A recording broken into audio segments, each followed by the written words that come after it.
Hello everyone, this is Dr. Sonam Arora, Assistant Professor, LG Integrated MBA. Welcome you all to the second video session of subject Advanced Financial Management Semester 5 IMBA curriculum.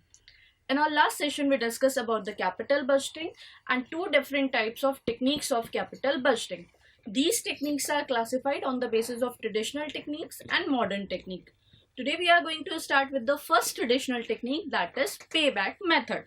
Now, in this particular session, we are going to cover payback period with its example, decision criteria, and the merits and demerits of payback period method. Now, when we talk about the payback period is defined as a number of years required to recover the original cost invested in a project. For example, if I invested 1 lakh rupees in a project, in how many time I covered that 1 lakh rupees. Now payback period give you that particular time duration. Now how we calculate the payback period? The formula is very simple. It is initial investment, that is 1 lakh, divided by the annual cash inflow. Now we will understand this particular thing with an example. An investment of rupees 40,000 in a machine is expected to produce annual cash flow of rupees 8,000 for 10 years. It means every year you are getting 8,000 rupees. So in 10 years you are able to get 80,000 rupees. But our initial investment is of rupees 40,000 only. So it is a very simple calculation. 40,000 divided by 8,000 rupees is equals to 5 years. It means the payback period is 5 years. You are able to cover the cost of your investment in 5 years.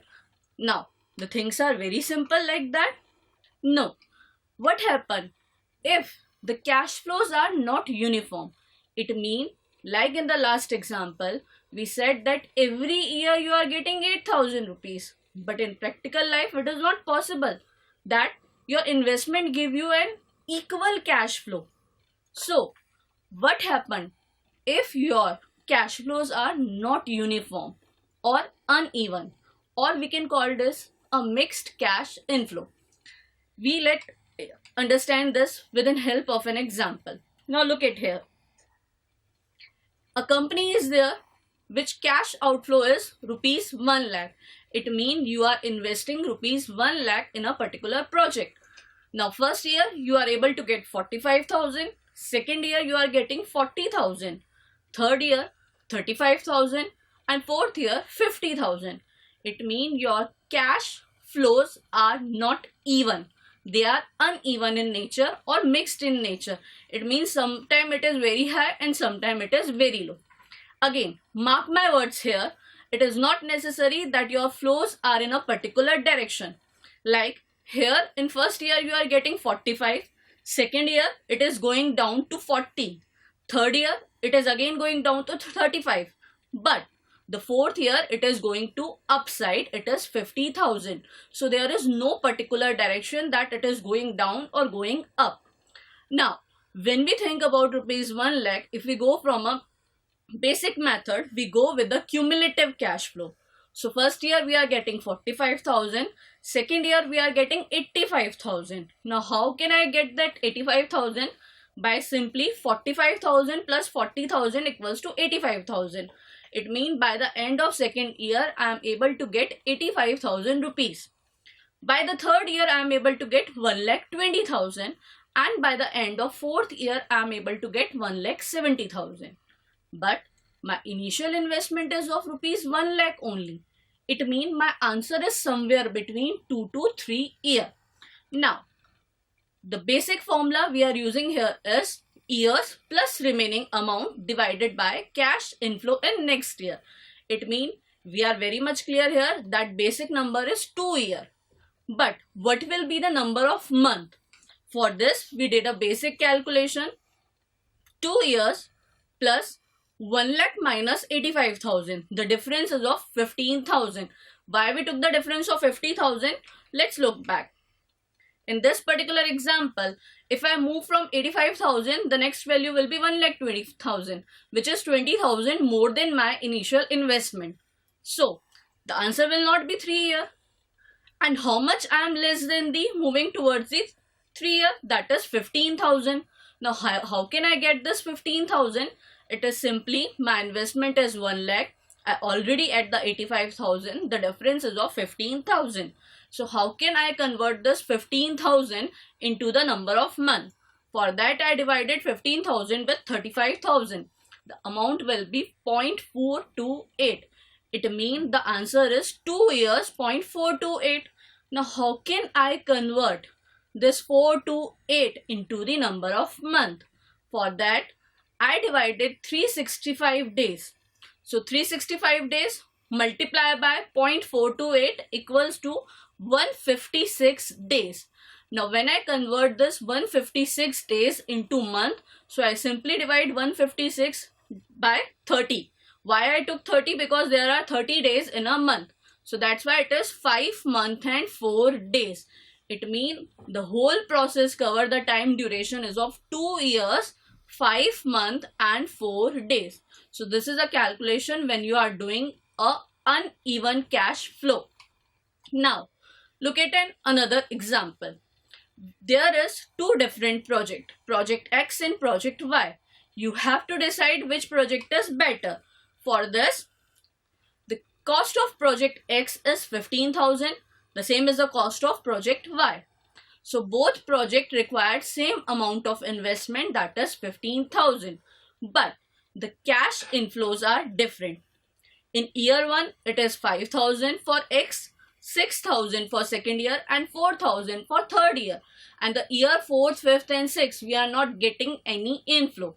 The payback period is simply 3 years. How 3 years? Because when you did a total of 5,000 plus 6,000 plus 4,000 is equals to 15,000. It means you are able to cover your cost in 3 years.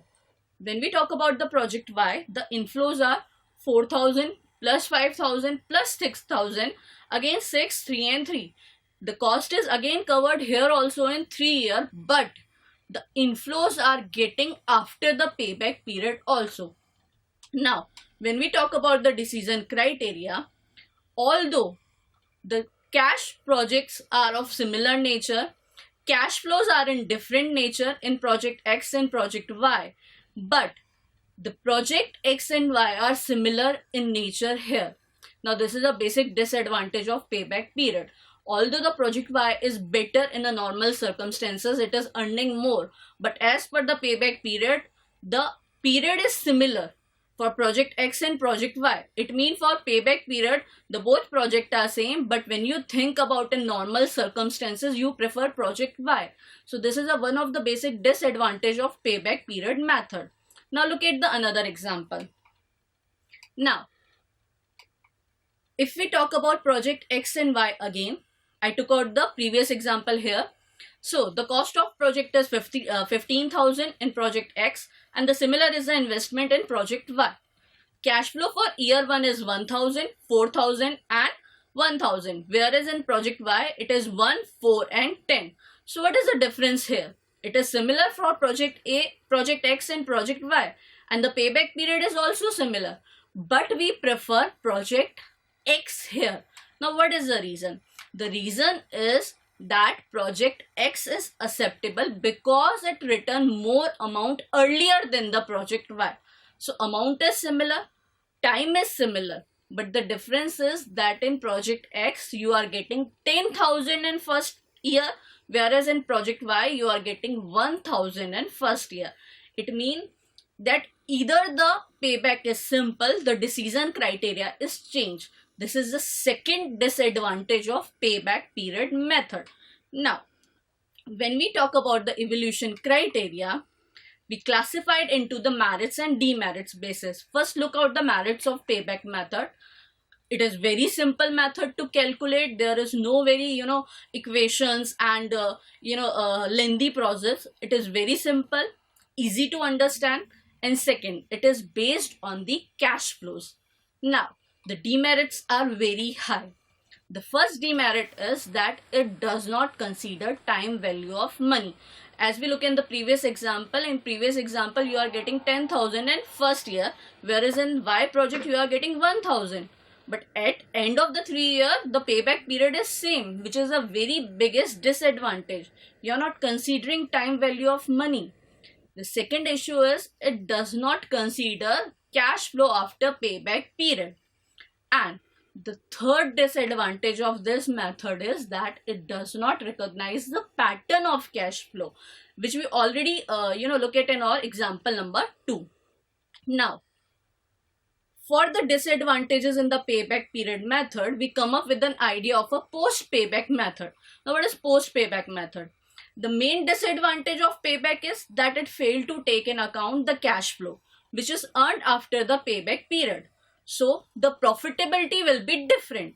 Now, to cover up with this issue, we come up with a process of taking into the account the return received after the payback period, and which is we called as the post payback method. Now, how we calculate the post payback method? It is again very simple. We just took out the post payback earning, multiply by it 100 and divided by the investment. So we are able to get a particular percentage. Now, issue is this here. If we take out the percentage here, the previous one is in a year and this is in the percentage. It will not match again. So what will be the solution for the same? For the solution of the same, we are going to understand our second method, that is the average rate of return method, which we are going to discuss in our next video session. Before that, in this particular method, I use the book which are Prasanna Chandra, Khanan Jain, Paresh Shah and I. M. Pandey. I prefer you go through with these books and solve the sum related to the payback period method. Thank you. We'll meet soon you in our next session, that is ARR.